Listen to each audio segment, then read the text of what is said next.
The Podical Sons. Welcome back to the best no judgment zone in the world, because neither one of us don't have any law degrees. I'm Marvelous.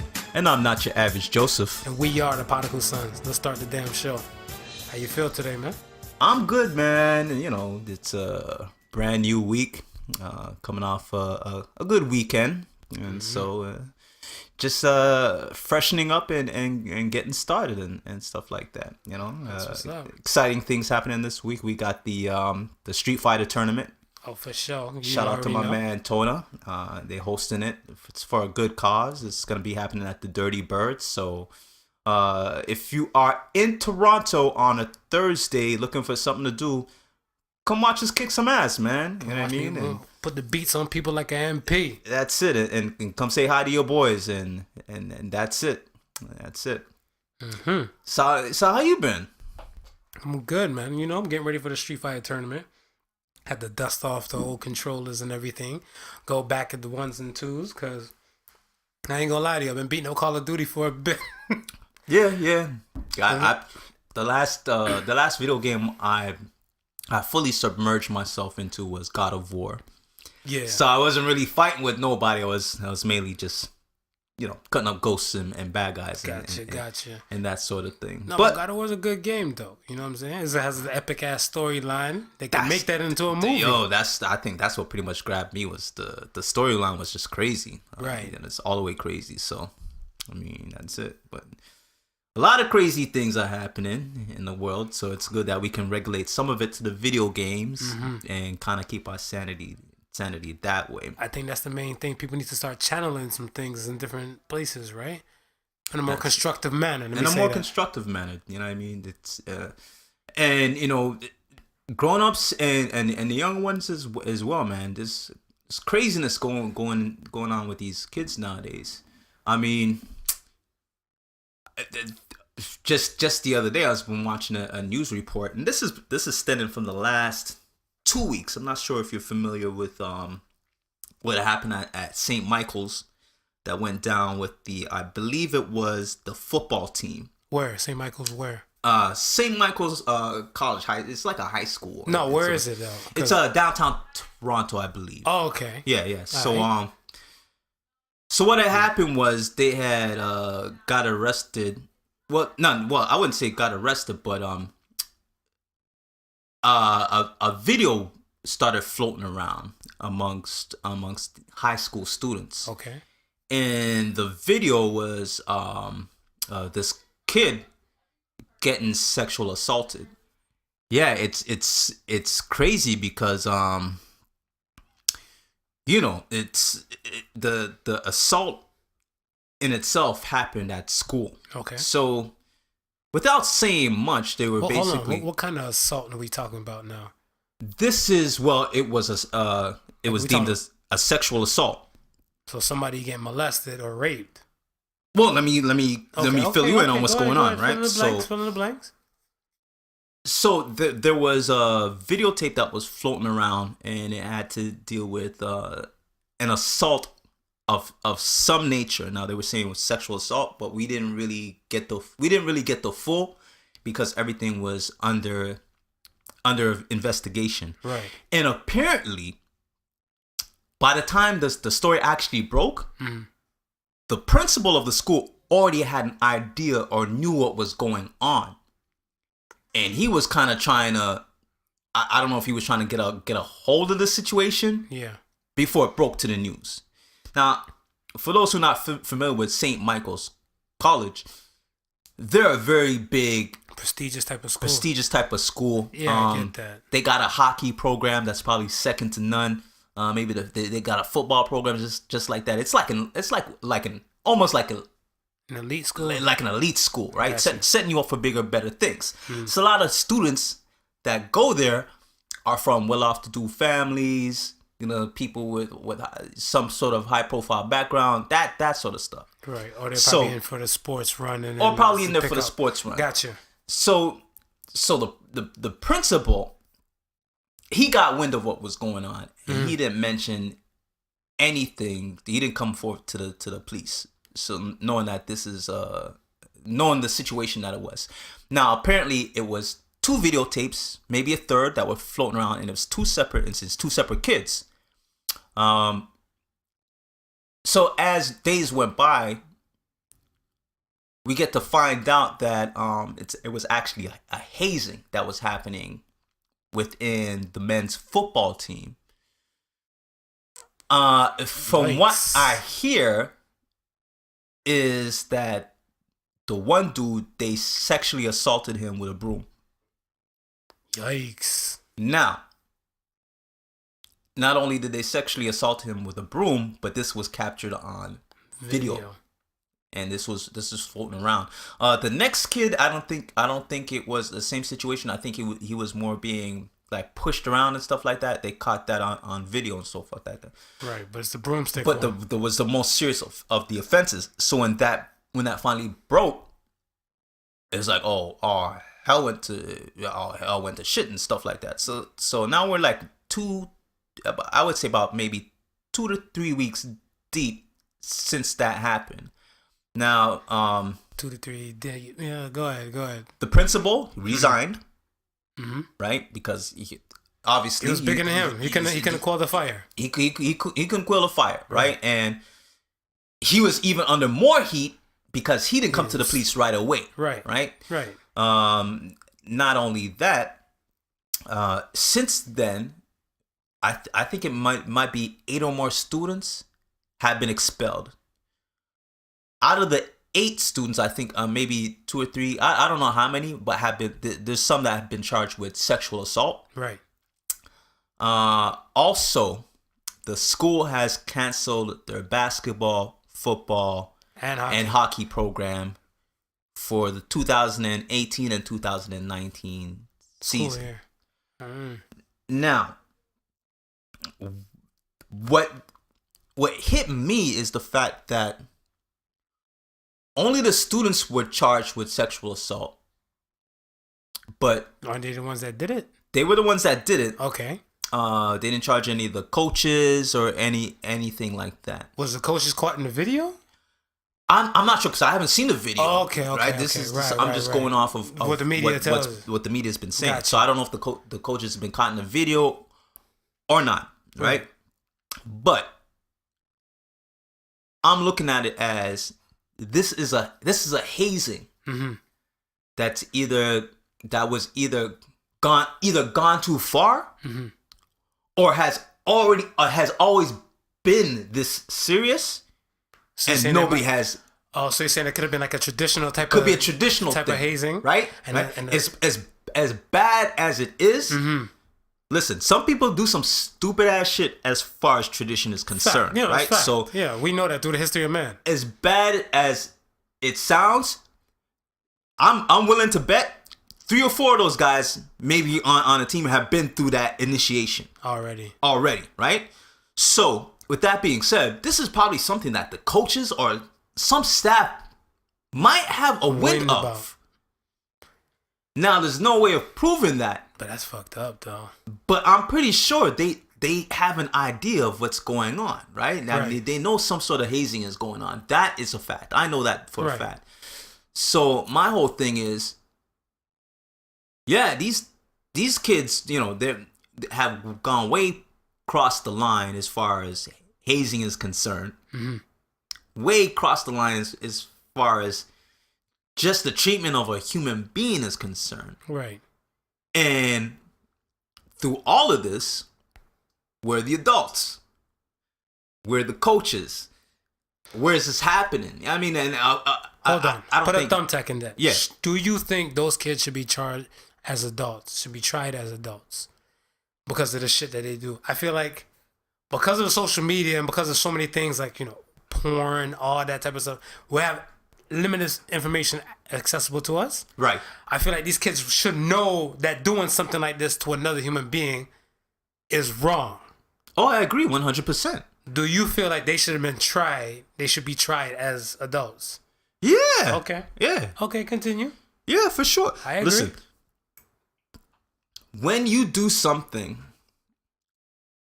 that you know is of an adult nature, you should be prepared to face adult consequences. Fact. I don't believe in turning around and you saying, oh, but I was just a kid. No, dude, you knew at the time what you were doing was wrong. You knew at the time what you were doing could carry serious consequences. Mm-hmm. But you still chose to do it. And you're doing it in the name of tradition. You know what I mean? That's even more crazy when you think about it. You're sexually assaulting somebody in the name of tradition. Yeah, that's fucked up. I'm not about that life. You know what I mean? So when I look at it from that perspective, I mean, dude, if you get charged with that, man, you gotta face it like any other adult. That's just my personal feeling. What if you had a job, you minding your business and stuff, whatever, and they just walk past in the morning and stuff and just like squeeze your ass, and you're like, yo, what's going on? It's tradition. And you're supposed to just let that go? That doesn't make it right. No. Yeah. No.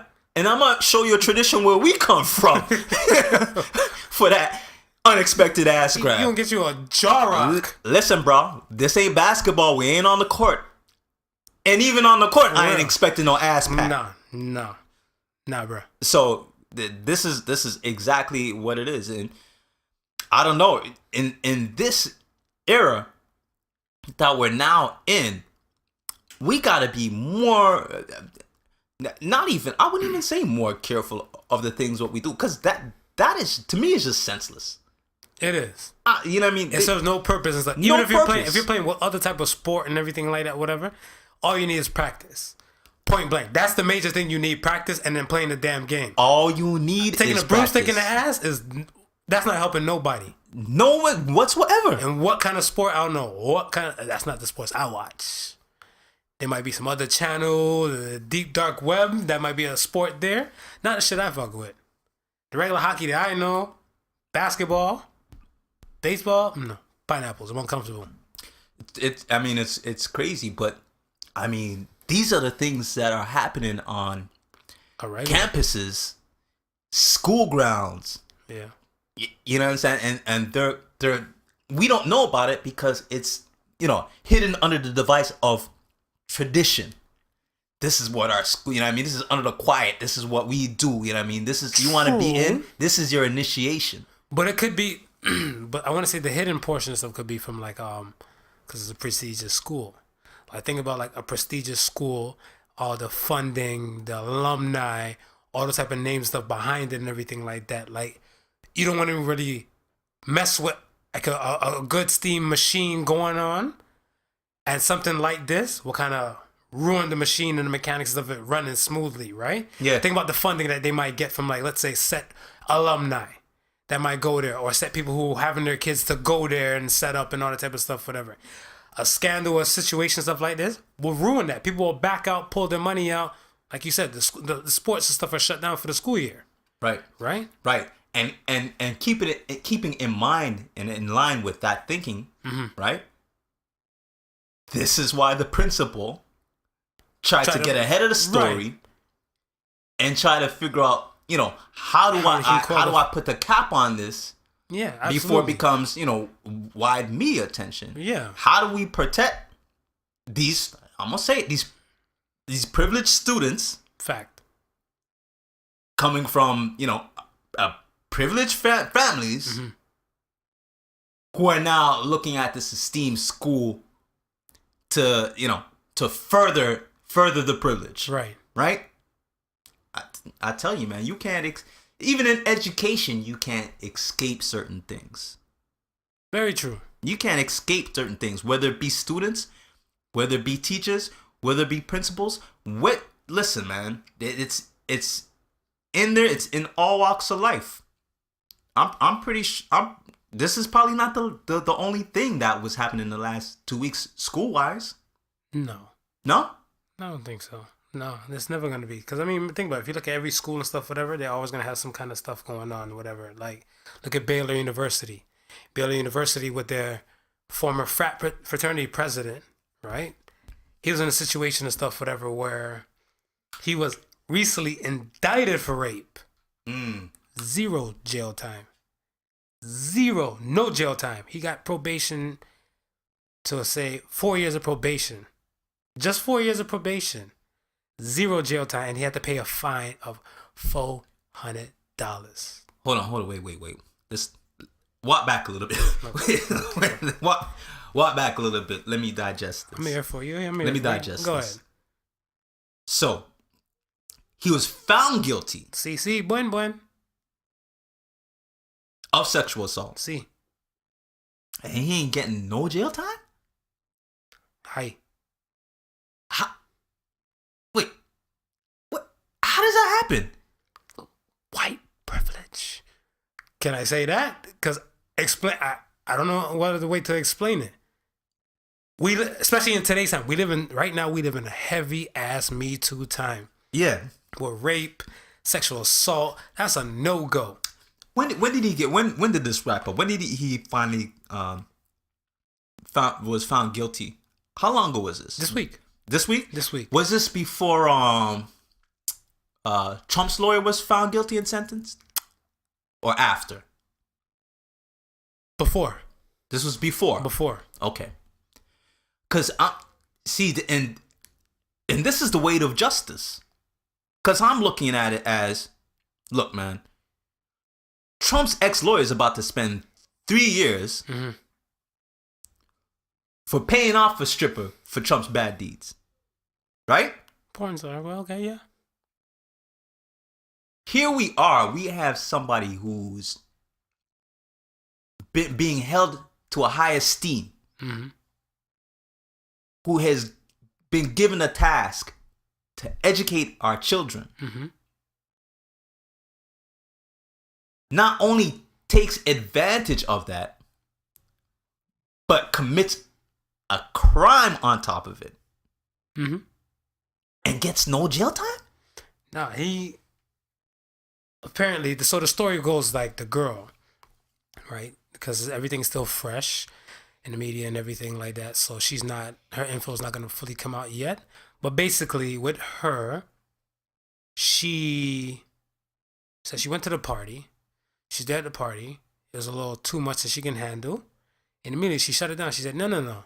She's not with this. Pushed it down, put it to the side. You know, like he laid the grown man strength on her and he had his way with her and stuff. And when it happened, she immediately reported it like the following next day. So it's not even, salute to her. Right. Salute to her. If her name ever comes out to the media, salute to you if you're hearing this and stuff for that. But she came out. Like I said, the overall goal is to help put these monsters and stuff away. Right. I feel bad for the girl because this monster has been put away. This monster is seeing probation with a fine of $400. $400. Right? So that's the thing that's killing me and stuff, whatever, with the whole situation and stuff, whatever, because we're living in this world now where we're trying to advocate and stuff, whatever, that we need to put monsters like this to bed, but we're not putting a monster like this to bed. We're just telling this monster he has to be home for bed before set time for his probation. Yeah.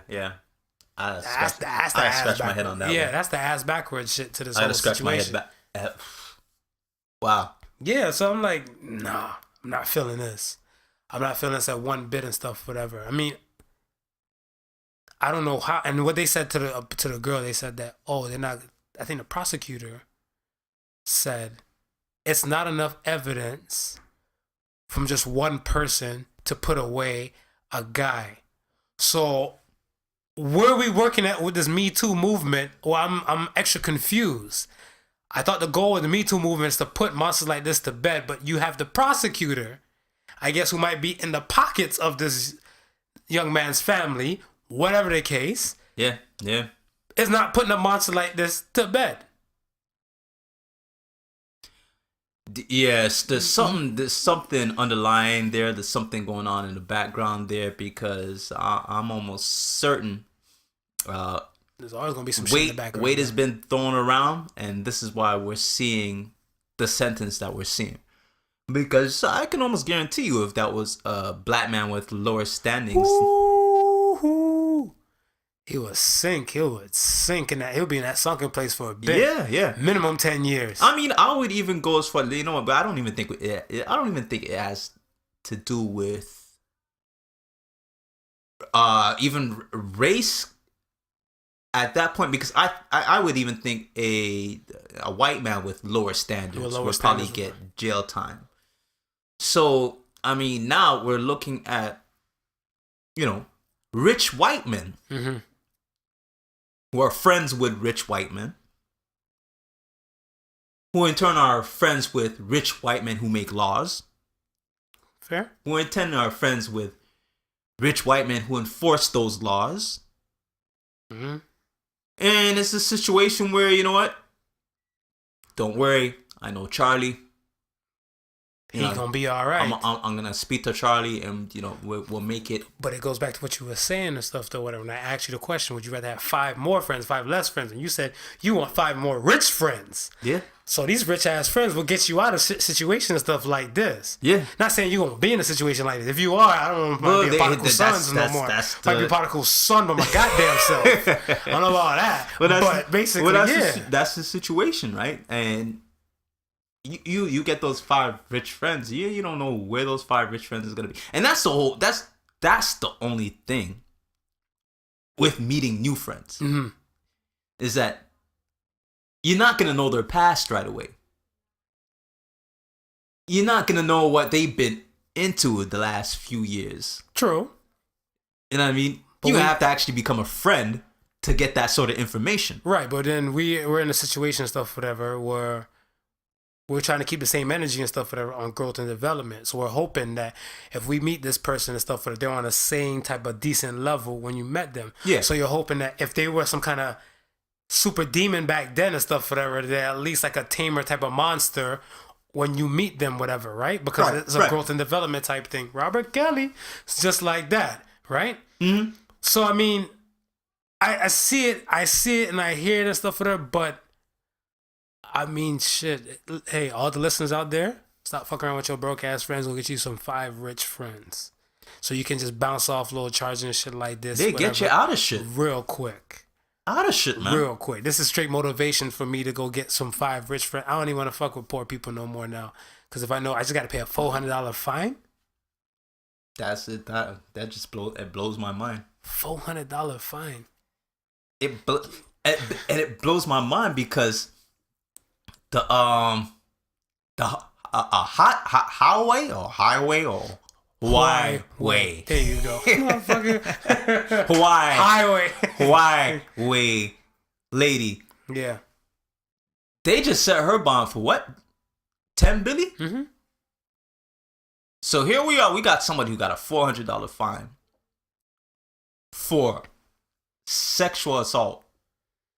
And we got a person and stuff that just broke sanctions. We got a person who broke sanctions and is being fined 10 million. Yeah, 10 mil. People. The receipts, I don't know. It's the priorities, man. Yo, the receipts, man. Joke's on you for real. Wow.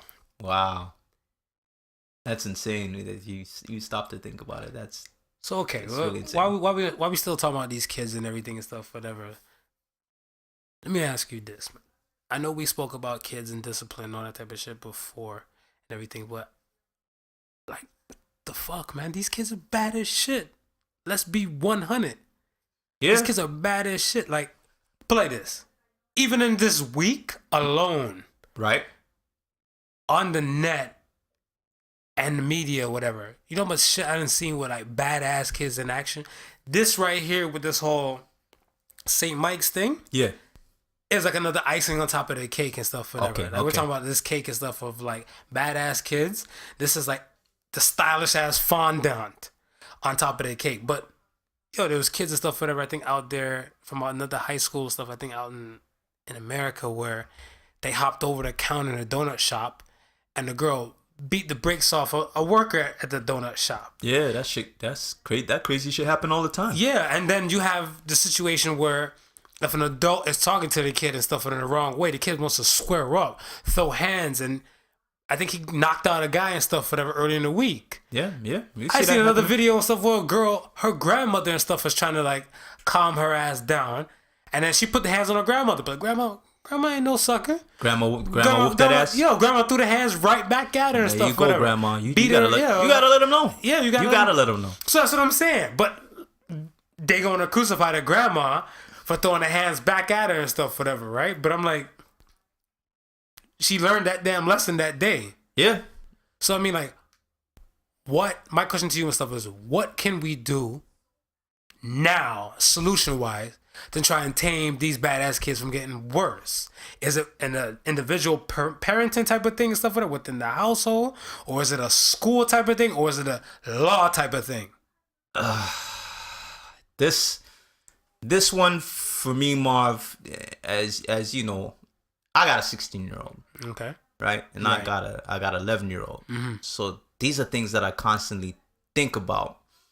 And we got to look about how things get the way they get. Yeah, because you got to understand the history of something. Right? So, okay. So let's backtrack. When I was in public school, right? We're talking... By the way, in America, we just call it elementary school. Elementary school, public school, elementary school. Yeah. Go ahead. I'm fucking with you. So this was like, this is like 80s, right? The time I was in school, you had things like the Lord's Prayer and the national anthem that you had to say every morning. Yeah, in America, we had Pledge of Allegiance. Yeah, the Pledge of Allegiance. And then we had, the national anthem. Yeah, the national anthem, right? You said that every morning, right? Right. Okay. Then what had happened was they started saying, okay, you know what? We have so much different religious backgrounds that it's kind of unfair for us to be just saying the Christian Lord's Prayer and, we alienate all other religions and so forth like that. Fair. So they decided to take the Lord's Prayer out of the schools. Okay. Right? Do they still do the old Canada dance? I think they still do it in public school. I'm not, I'm not entirely sure, but I know for sure that the Lord's Prayer has been removed from the school. Right. Right. Now, if we look at the reason why it was there in the first place, it was probably there to, to give some sort of structure as far as respect for one another, respect for the school, following everything that's good, doing things that's good. So well, that's the key thing for most religions, though, right? Yeah, the key things for most religions. Like peace, love, peace, and happiness. Love, peace, and happiness, right? Right. So you know what I mean. So they're giving you this in the morning. Hopefully you're starting off the school day on the right foot. You say the Lord, you know what I mean. You have peace. Right, absolutely. You're ready to go, right? Right. So there was really no problem if they're removing that because they want to be sensitive to other people's religions. Right. But at the same time, you're not replacing the purpose that it was there for. Fair enough? Yeah, because you remove something and stuff, whatever. You at least have some kind of something else to replace that. You know what? Even if you said, you know what, we're gonna make it universal, and we're now going to have we're gonna come up with a mantra that says these same things that the Lord's Prayer is saying, only it's universal and can apply to all religions. Fair. So we can all start this day off proper, right? They remove those from the schools. So school isn't really concerned with that to begin with. We all know school's just to set you up for the work life going forward. Yeah. Right? There's no moral ground that they're really basing anything on. But at the same time, there was order and discipline. Removed from the schools before I got into the elementary school system was the paddle. Kids used to get paddled on their behinds if they misbehaved. Yeah. You know what I mean? Like, kids were disciplined at school at one point, right? Fact. So you remove the discipline from school, you remove the respect from school, right? So they're not getting it in the school system. So it's okay for Sharkeisha to suck a bunch of teachers. It's not there in the school system, right? So now it's really the parents to enforce this, right? Really, it's really on the parents to get behind this, right? So what they do with the parents? Well, they say you can discipline your kids, but to a degree. Right? Right. Now, there's a thing with physical discipline that, and I'm gonna tread lightly because I don't want to come shooting us Podical sons. There's a thing that physical discipline has over verbal discipline. I'm gonna say that, right? Elaborate for me. Okay, for instance, I'll use an extreme example so the point is more clear. Mm-hmm. In some countries, right? Mm-hmm. In the Middle East, if you steal something, they cut your hand off. All right. Right? Now, they could say, "Hey, you stole something. Don't ever steal again. Because if you steal again, we'll be mad and upset with you and no one will speak to you." Okay. Dude might not care. I don't give a shit about that. Speaking to me. Yeah. I get that. Goes out and steals again. That. Yeah. Right? But if you cut dude's hand off, that lesson is well learned. That lesson's well learned for dude. And an example is set for the masses. And an example is set for the rest. Yep. Right? Listen, man. Half the shit I didn't do, because I seen people get beat for doing it. Yep. I'm going to be straight up. I know that's right. I seen people get beat for doing some stupid shit that made me say, nah, I ain't doing that stupid shit. Look, man. There was a situation and stuff, whatever, for me. I was in the 4th grade, right? The dude in my class and stuff, whatever. Anthony. Everybody in my fucking name Anthony. I'm not going to say your last name. But this dude, Anthony, I guess he was fucked up maybe 1-2 times, right? Right. His mom's, she came in the classroom and beat the brakes off of him with a belt in front of the whole class. Right? The kicker and stuff was that she worked at the same place with my mom. So when I got home that day, my main concern was just trying to go home and watch some Power Rangers and shit when I was done my homework. My mom was like, "You see what Pat did to Anthony? Don't let your punk ass be next."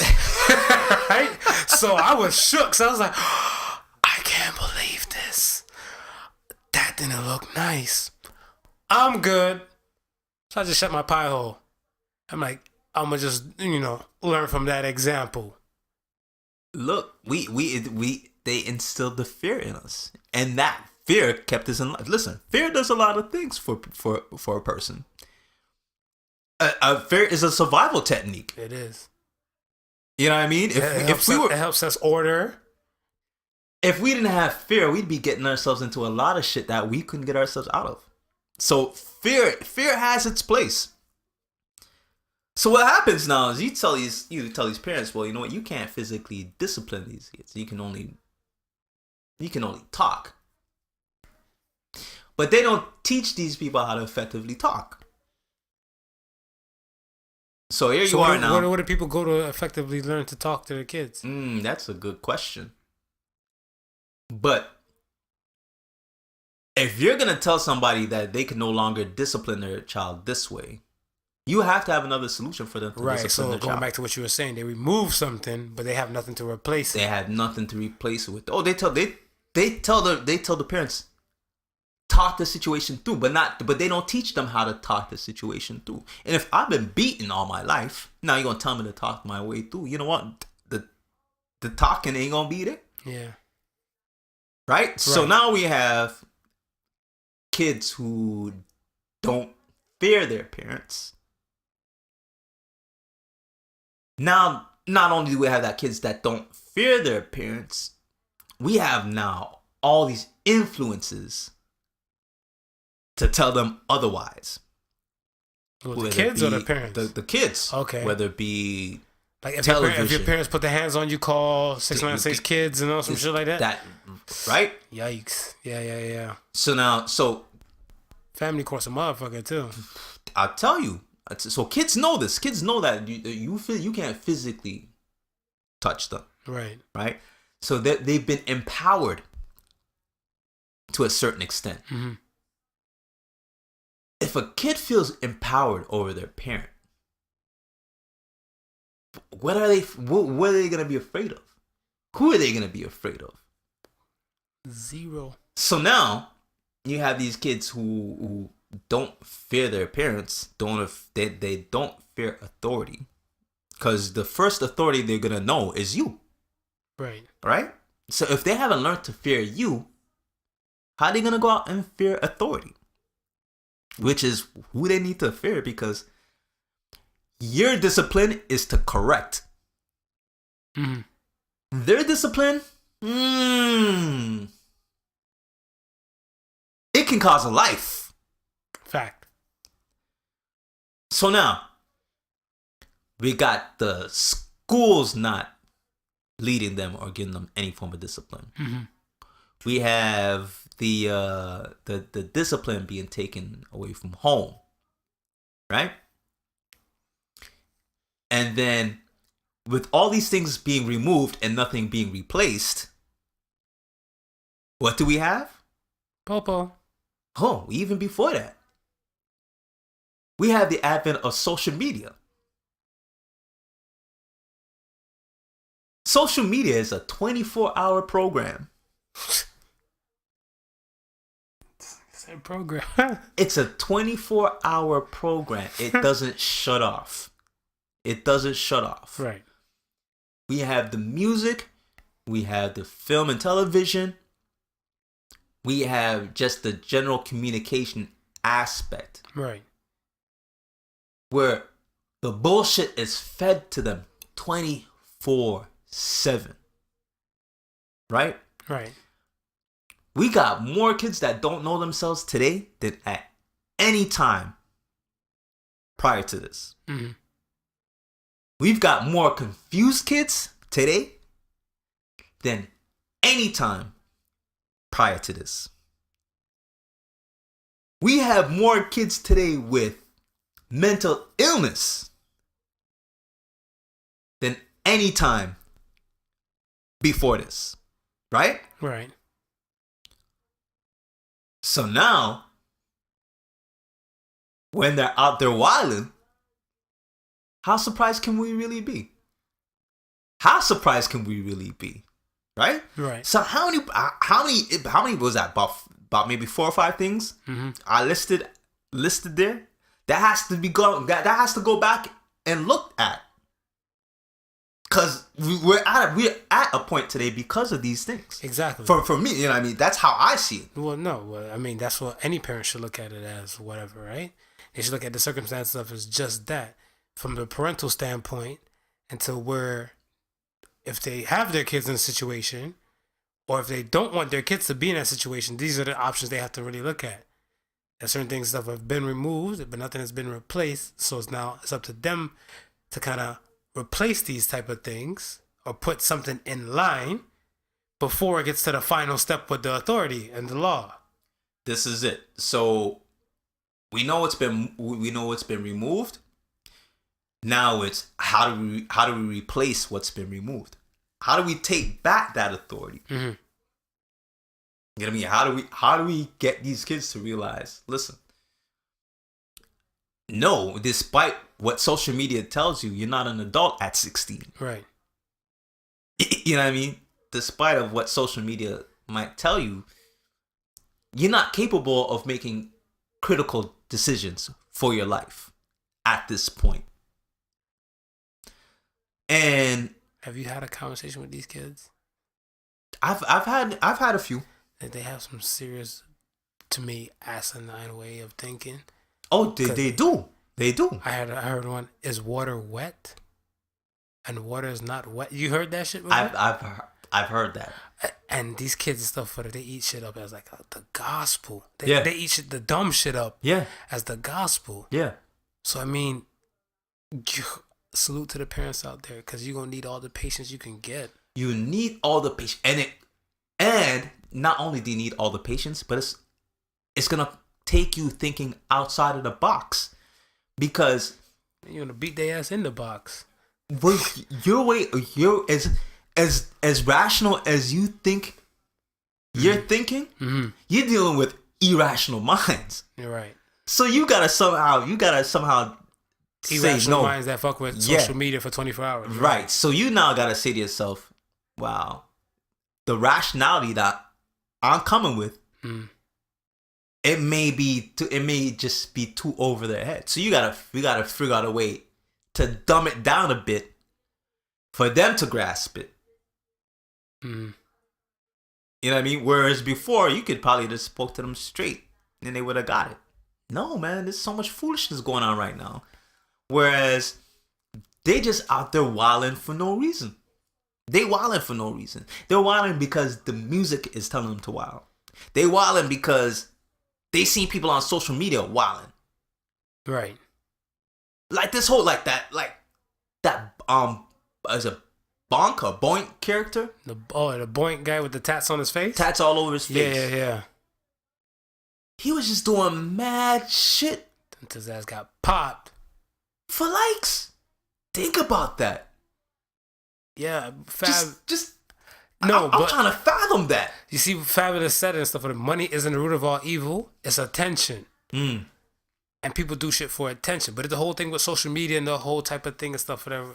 Like, we can get into that and stuff, whatever. And people have their words and stuff, whatever. But basically, like, when they do it, especially when they do it for the gram, they do it for the likes. They do everything for the likes. Yeah. Basically and stuff, whatever. So somebody might champion, in the society we live in, we champion a lot of bullshit. So it might seem like to a logical mind would say like, no, that's just illegal, that's just wrong, that's just stupid. But people just champion the bullshit like, he's having fun, YOLO, whatever, and they just write shit off. Right. Now, when they just write shit off, they add a like to it and stuff, whatever. Yeah. So now this set individuals looking at it and saying like, you know what? I was doing some nonsense and I got me 10,000 likes. And I didn't even do the most. That was on my C shit. What if I step it up to my A game shit? How much likes can I get from that? And then, like said, individual took it further and further until his ass got shot. And here's the thing, because we'll look at it, right? Mm-hmm.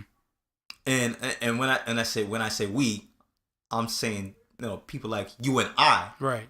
We'll look at it. See it for the bullshit that it is. But if it's funny, we'll like it. Mm-hmm. But we'll like it because it was funny, it was stupid, and it was just there was something about it that we liked, right? Mm-hmm. When saying that, though, we know that it's just straight up bullshit. Right. You understand? And there's no way in hell that we would do it. Right? Right. And it's like, well, we ain't doing, you know what I mean? But kudos to you, is good, though. Mm-hmm.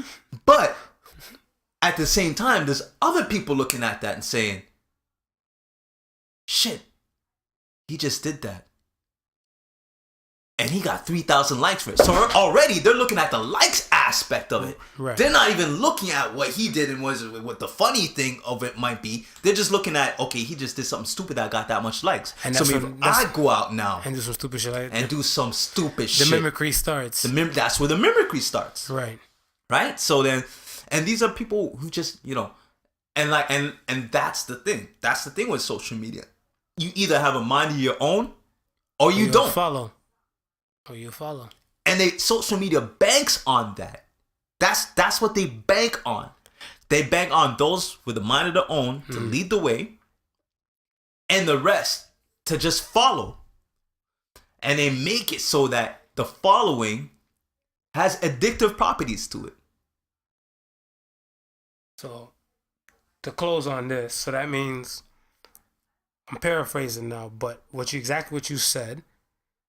Basically, we need to find out what was taken away from us as parents have to now be placed back in, because I'm a parent right now. My little man, he's young and about toddler status and everything. Yeah. But eventually, when he gets to your daughter's age and stuff like that, hopefully I have something in place, because the world or society has already taken it away. So I have to make sure I can do the best of my abilities. So therefore, if he goes astray or if he doesn't go astray, whatever, I know for a fact that I provided what was already missing. Well, and the intent shouldn't be to wait to when he reaches my daughter's age. Hell no. Quick as so shit. When I say that is, we should be trying to fix these problems now From jump. so he's not looking at that. Right, absolutely. You get what I'm saying? So Absolutely. you're not worrying about that by the Exactly. time he reaches 16. Exactly. You understand? By the time he reaches 16, we should already have this sorted out for all the other kids who are reaching 16. Mm-hmm. For all the other kids who are facing this problem. We got to get over these badass kids. We got to get past these badass kids, because the situation will only get worse if we don't step in now. It's gotta be, the longer wait, the worse it's going to get. True. You understand? And so we don't want it to be a situation where it's so bad that by the time your boy reaches 16, we gotta move to a whole nother planet just to keep him away from the bullshit. Mars One. Yo, remember Chappelle used to have those skits back in the day on the show, Chappelle Show. Salute to David Chappelle with him and his greatness. Dave, it's probably my favorite comedian, man. And he had When Keeping It Real Goes Wrong. I got a modern day example of when keeping it real goes wrong. Okay, let's have it. So, there's a situation and stuff, whatever, in Houston. And Houston, what up? there was a dude, there's a rapper. His name is NFL Cartel Bo. NFL Cartel. Now, okay. Do we know what the NFL stands for? Because the NBA young boy, I thought he was paying homage to the NBA. Yeah, but never broke again. Until I found out it meant never broke again. I don't know. We can look that up. All right, well, go ahead and talk. In the meantime, I'll look it up. Okay, so you can look that up, whatever. He said, and it's an NFL, what's his name? Cartel. NFL Cartel. Bo. Bo's the last piece to it. Okay. Right? He has a song featuring Maxo Cream. It's called Hoover. Right? So I'm just paying homage to Larry Hoover. But in this video shoot that they did, it was in a park that was a stone throw away from elementary school, right? Right. So elementary school, they let out. When the elementary school was done and let out and everything, some of the students from the elementary school slid over to the video shoot. At the set video shoot, there was drugs, there was real life guns, and there were real life gang members. Right. Real life Crip members and everything and stuff that are in that faction and stuff in Houston, right? Right. All at the shoot. So, set police went over there when they heard the disturbance and the noise and all that type of stuff there, because this whole thing is going on. They went there. Those dudes scatter, they there's some illegal shit. They scattered because they had a warrants out and everything like that for them. Right. Some got picked up right away from video shoot. Some of them didn't. Cool. Where keeping it real goes wrong is that if you a set smart person and realize, some people just got arrested on the spot from the ones that didn't get away, maybe the video wouldn't be the proper video to put out there to the world, since some other dudes and stuff, whatever, who's real life gang members with real life guns was in set video. They still put the video out on YouTube and World Star. And when they put the video out there, yeah, the indictments start rolling in, because now they have set face of set people who they didn't get from that day in March, because the video was shot earlier in March. Right. And now they start snatching them up and stuff, and now they're in court this past week. That's when keeping it real goes wrong. Chappelle never made a skit for this, whatever, because I think it would have been way too stupid and stuff, whatever, for him. But what the fuck? What do you think about that? Because my honest opinion and stuff, whatever, is that, like I said, they should just let everything go. They'd be like, you know what? Yeah. We shouldn't have dropped this video because some dudes got away from the situation. But I guess they thought it happened in March. Let it blow over and then do it. No. They waited 2 months later and stuff, whatever, in May to put out the video. Yeah. It's like getting snatched left, right, and center. Listen, man. To me, it just goes to show you the mentality. It just, look. That tells me nobody, not one single person in the crew, was thinking. Could they have been? Hell no. Listen, even up to the cats who was at the video shoot, showing off their guns, even they were celebrating when that shit hit World Star and YouTube. Do you understand what I'm saying? Yeah. I bet you they were all partying because, let's face it, they doing stuff that would get them indicted in the first place. You have loaded charges. You know you ain't a legal gun owner. That's why they got snatched. You know those ain't props. Nope. So to think that, and this is the thing I don't understand, because I see videos all the time with cats and their gats. Right. Cats and they gats. That's what the cats and their gats, man. All the time, and I'm wondering, like, yo, bro. Yeah, we know you're killers. There's no reason why you gotta have your gun in the video. Y'all rapping about music. But this is the mentality that we're dealing with. Yeah, but you understand? But this is what I'm telling you. This is going back to the badass kids, what we're talking about. True.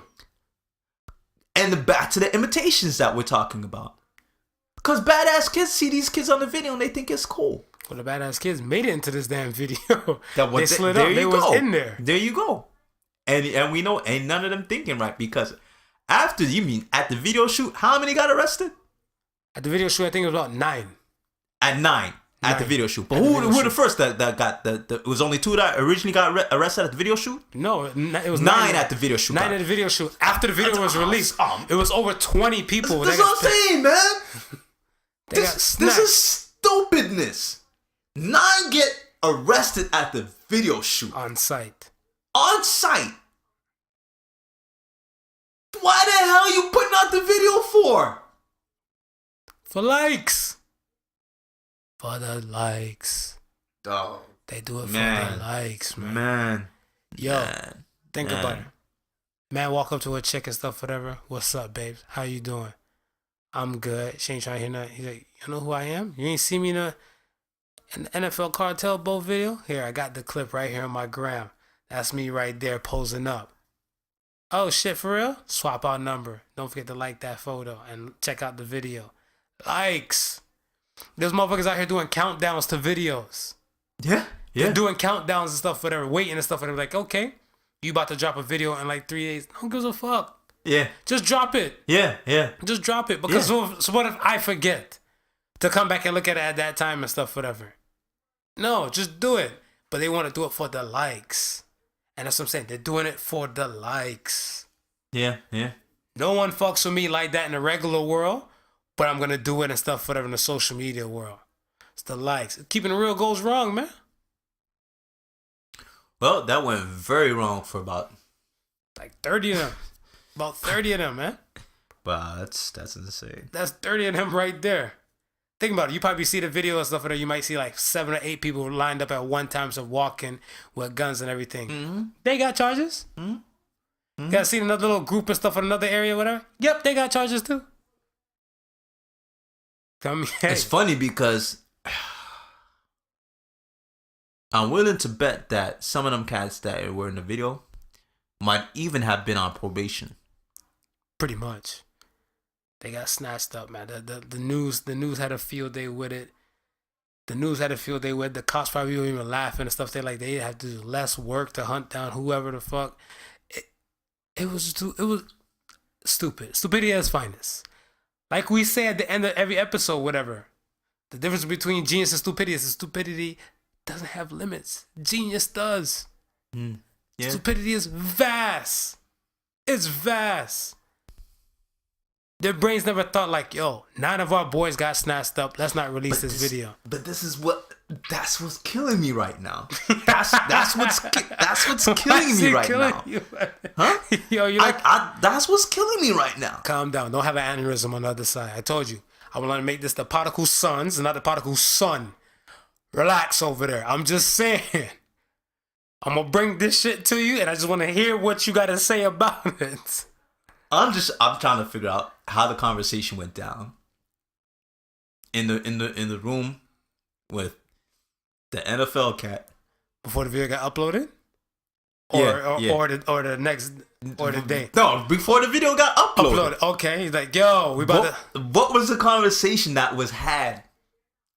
Who the conversation was being had with? The director dude or the dude who shot the video. And where was the person with the sense in all of this? He's a yes man, man. Yo, you know how real it is to be a yes man? Yo, I play this. Yes. No one, people don't like to hear the truth no more, man. No, they don't. No one like to hear the truth. No, they don't. Play this. Even recently with me recently and stuff, whatever.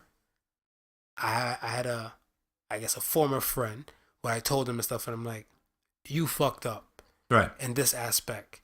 He acknowledged that it was a fuck up from his behalf. Even his parents told him that he fucked up in a behalf. And the man wouldn't speak to me for like a month. The man ghosted me for a month. And I'm like, I'm hitting him, texting him, calling him. Right. Getting voicemail, sending messages and everything. I'm like, yo, man sent me a 4-page letter like it was an Aaliyah song. Long ass text message and stuff, whatever. Yeah. Saying, don't worry, you don't got to worry about calling me and stuff or hollering at me and stuff no more because I felt the way about that, whatever. So I'm like, bruh, I am not here to be a yes man. Yeah. I'm here to be a voice of reasoning. Yeah. As a friend. I'm supposed to let you know and stuff that you fucked up and you need to do better about the situation so you don't constantly make this into a situation where it's a point where you can't handle it no more. I hold no feelings. If I was holding feelings about it, I wouldn't call you no more.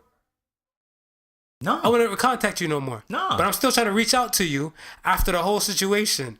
And I still didn't get a phone call, but you left me a long-ass text message saying why you don't want to fuck with me and everything. And I left it civil, too. I still have the conversation. Yeah. I'll show you the text message, whatever. Yeah. Listeners, I'm sorry. I don't put the business out there, the individual. But set conversation even ended and stuff like, at the end, you make time for the things and people you love. Oh, for sure. And you take care. Yeah. Try to do it tactful as possible because I know this individual doesn't like me no more. Yeah. Keep it nice and tactful. And I was saying to myself when I put down the phone, and I was like, I can't be a yes man. So if I was an NFL Cartel Bulls corner and stuff, whatever, for that video thing, I'd have been like, bruh, none of our peoples got snatched. If you want to get pussy and hoes, let's reshoot another video. Right. In a different matter, where we don't have to get everybody snatched up like that. And the remaining people who are free, let them be. Yeah. Even some people who didn't get snatched up, 2 individuals and stuff, whatever, got shot in a drive-by or in a car shooting. Sorry, they were sitting in a car and they got shot. 1 died, 1 survived. And this was in the end of November, around Thanksgiving weekend. Yeah. So even in that case, people had some serious cases with some serious things and stuff that are going on with them, but you still want to publicize this video. So picture that somebody, even a worse enemy or something like that, would be like, yo, you know, that boy never come outside his house, but he came outside for this video. He out there for the video. I'm like, that's where he is? Okay, I got you. Lay waited and took that man's life. And that's what I'm saying. Me, the person that I am, be like, yo, NFL, you know, downset hike. I'm gonna tell you this straight. I don't think you should complete this pass right here. I think we need to go back to our bench, huddle up, and shoot another video. But that's what I'm saying. The voice of reason is not there. Everybody say yes, man. Yeah, not there, man. Yeah. Everybody's a yes man, and just like how you put it the other way, you know what I mean? And everybody's looking for their own piece of pie and piece of fame. Yeah. And everybody wants to say, yeah, that's me right there. That's me in the video, in the back, holding the gap. Yo, you sound so old school with that shit. You're showing your age with that shit. The cats with the cats. The blicky. Turkeys, little suckers. That's me. Vicky with the blicky. Yo.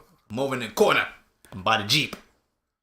Yeah, man. Some shits, man. I wanted to talk about this fucking dollar van shit in Queens. Man, I'm sorry. So, yo, let me just say this before I start the story and get the folks at home who don't know the story. Yeah. Let me apologize because when I seen the video, I fucking laughed. Okay. Go ahead. Yeah, because I'm laughing trying to talk about it. When I seen the video, at first I didn't know what to believe. I'll be 100 with you. At first, I did not know what to believe. Fuck that. I see that video. But let's give because some people might not know what a dollar van is. So all right. I'm a Miami boy. In Miami, we call them jitneys. So if you're from the South, you might know what jitney and stuff is. You might know what jitney is. I think like in Jamaica, I think they call them like dollar van, dollar cab or some shit like that. Whatever stuff too. But they don't really charge that. And believe it or not, those who are in Toronto, the city of Toronto, we had them too.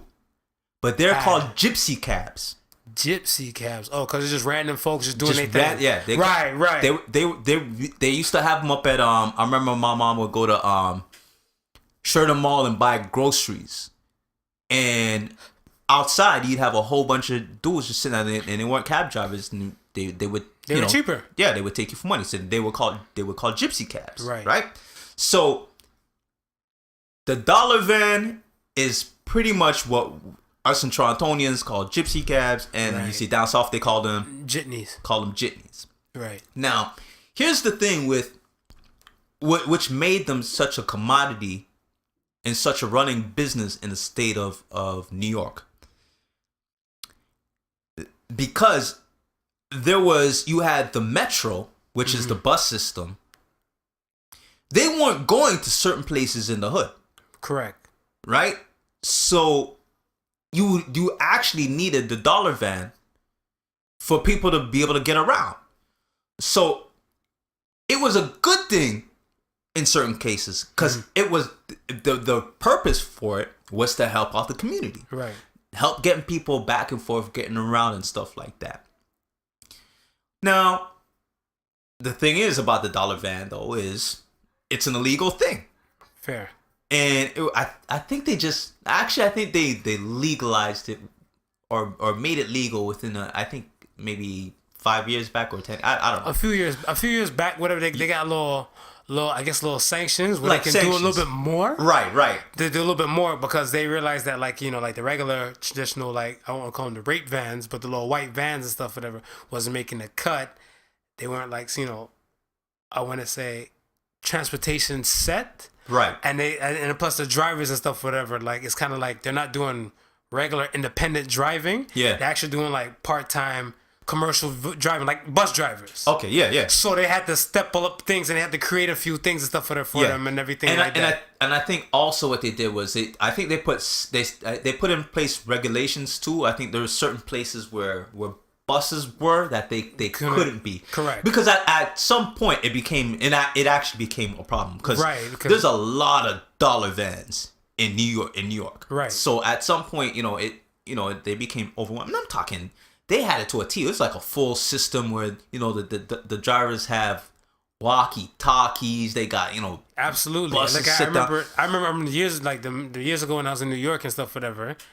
I got in one my damn self with it, and they just did straight major intersections and stuff for that. So if you're thinking about like a regular bus will probably like you have bus stops every like let's say few meters or some shit like that, whatever. Well, with this, whatever, they're looking at like major intersection to probably directly where you probably need to go, or majority of people in there need to go. Yeah. So that's what I'm saying. Like you're paying a regular transit, whatever, like maybe like $4. Yeah. To go stop to your destination. Yeah. When you paying this person and stuff, whatever, like $2 Yeah. to go to major intersections to where you need to go. Decisions. Yeah. Decisions. And more often than not, the dollar vans were a faster method of transportation to get to where you're going. Exactly. So it became it became a situation where it just eventually just became a part of life for New York citizens. But not these damn people in this fucking video. Fuck what you on. This video was funny as shit. Like I said, let me apologize to if any friends or family members of the people in this video that I seen and stuff, whatever. I'm sorry. The asshole in me and stuff couldn't hold back the laughter because there was one person and stuff standing up trying to look like, hey, why don't you stop? And he stepped on the gas like, and they went... They went back into the seat. The person in the back, like, he dropped a deuce in his pants. He's looking back. He sees, like, the police is doing a damn high-speed chase on the damn dollar van. Oh, it was insane what I was watching. And I was looking at stuff. I'm like, please, listen, if anybody is listening, you have a family member or a friend that was in that van, please let them comment to the Podical Sons Instagram and give us their side of the story. Cause my God, all I could do was just laugh. Yo, I showed my wife the video. My wife died laughing and stuff for that. I was like, when we're done watching the video, I'm like, we shouldn't be laughing because they're in a situation. But something accidentally made me just click. Fuck the lady was in there. I clicked the bitch again to watch it one more time. The lady was in there and said, "This is why I don't take the dollar vans." This is why I don't take dollar vans. And I'm looking, I'm saying to myself, lady, I feel sorry for you. I feel your pain. I see it because it was just straight madness, man. That shit was the funniest. It was just straight. And then I'm trying to figure out why he running from the popo. That's all. At first, that's what I was trying to worry about. I'm like, yo, why is he on the run from the police and stuff like that? Whatever. I'm like, bro, you got passengers in this bitch. I'm like, worst case scenario and stuff, whatever. I'm like, I thought your passengers should be your concern. He's like, nah, fuck that. I gotta make it. But I'm like, how fast can you really go in this big ass dollar van? In traffic, like, bruh, you not driving a Ferrari, a Lamborghini. You not cutting through, bobbing and weaving through lanes and stuff like this. This is not Tokyo Drift, man. Yo, this shit was dude funny. Playing Smokey and the Bandit with passengers. Yo, y'all need to Google this fucking video. Queens dollar van. High speed chase. It was insane. Yo, that was that video. I was like, I'm glad you seen it because that means one of you gotta go on that shit. Come on, man. You know when something go viral and it's funny, it's going viral. That shit had me dying. Like I said, the person in the back and stuff, whatever. That was the person looking at the ladies in the back, they were giving me the most jokes. Nah, the old dude in the back, he was like an OG with the fitted hat on and stuff. He kept looking back at the cherries from the squad cars. Yeah, chasing. He's looking like, where we going? Like, the cops want you to follow me. He had the fear of God in his face. I swear he shit himself. I swear. Dude was not pulling over for nothing. Yo. Nothing. Yo. They was going to have to shoot the tires out of that bitch. I know. Yo. Oh, man. On a more serious note, vitamin water. They want you to give up your smartphone for a year. You don't say. One whole year? For $100,000. Oh, snap. They want you to trade in your smartphone. Right. For a basic 2000 regular calling phone. You know, the one with the keys and you got to press the A, B, C. Like if you want to text, you got to press one key. Old school touch phone? Old school, not even touch phone. Old school like key. The key. We got to get into the text message if you want to do all that, whatever. For a year. Okay, so wait. Oh, wait. Okay. So you can text message, but you just have to... You have to use that. You're kicking the old school. Because remember, think about it. A lot of the apps that we have now aren't based for those type of flip phones or anything, those phones and stuff like that back then. Right. So let's say a person and stuff with that's rocking with like a WhatsApp, Instagram, Facebook, those type of things and stuff, whatever. You're dying. You're done. You're done. You can't use this. You can't use the phone. Your best bet and stuff, whatever. But you're gonna be. You can probably, you know what I'm saying, in your own free time or when you get to a computer with it, you can still do the ones and twos. But think about this though. You're in a situation and stuff where you have a lot of people might take photos of their food, what they doing, what's what they consider important to them. That's now dead. They have to live like normal people and stuff, whatever, before the rise of social media. I'm thinking of it at this because when I first heard the idea, I was thinking that for you, like, you wouldn't have your phone to do any form of communication other than to actually physically speak. Call, right? But I think I could rock with it if I can still send a text message or two. Yeah. I think I could rock with it. You can rock with it? Yeah, if I might have to push like 60 million buttons to get my message across, but I think I could do it. I think I feel like for myself, I probably have to separate what I do on my device, on my smartphone, right, and bring it back to the basics. Because I want to say my smartphone and stuff, whatever. To me, everything is enclosed into my smartphone. Yes. I take notes. There's a notepad and access whatever. My music. I play Pokemon Go. I'm a gamer. I do other things and stuff, whatever that you can only do on a smartphone. Right? So I think that if I can separate those things and stuff, whatever, from off the phone platform and stuff, whatever, it can be done in my world because basically I prefer to. I'm a person that likes to talk more, whatever. Right? Well, both of us. I mean, we're here talking right now. Right? I'm that type of person and stuff, but if I separate those things and stuff, whatever, I can get it done for a year. Because at the end of the day and stuff, whatever, if it's just for the phone, I'm cool. When I'm out and about, whatever, if I'm solo by myself walking, I'm listening to music. I can replace that with an MP3 player. So let me ask you this. What's up? Is it a ban against the smartphone itself? Or is it a ban against the smartphone and everything that comes with it? The smartphone, everything that comes with it. Okay. Because the smartphone and everything that comes with it and stuff, whatever, like I said, the things that would just kick in, right? I think the execs, I don't want to paraphrase and quote for them, but they said that us as people right now, because of the rise of smartphones, we've removed the people aspect of everything. Oh, for sure, yeah. And we rely on that. Same thing I was telling somebody the other day and stuff. And I'm like, what's the first? I put up one of my questions like a long time ago. What's the first thing you do in the morning? Look at your cell phone or brush your teeth. People say, look at their cell phone. Yeah. And then I was like, you don't. But then some people start responding. They said that their alarm clock and stuff is on their phone. Yeah. Why'd I get a $8 alarm clock? But and this is. I'm glad you touched upon this, because this is what I feel has happened. Mm-hmm. You understand? They don't want you to let go of this. They want this to be in your hands all the time. Who's they? Oh, are we talking about the powers that be? Powers that be, the companies that make this. This feels like a hashtag Illuminati moment. Listen, man. The powers that be, the companies that make this, and everybody who profits off this. Yeah, they want you to depend on it. It has to be in your hands. This is how they make money. You understand? Mm-hmm. So anything that you may have done outside of this before, they found a way to put it here.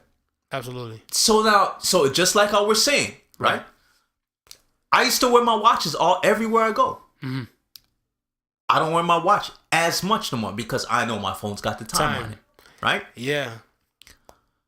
I would have to, at one point, if I needed to figure out something that was complex in math, I would have to go find my calculator. Right. I don't need to find my calculator. Calculator's on your phone. Calculator's on my phone. Right.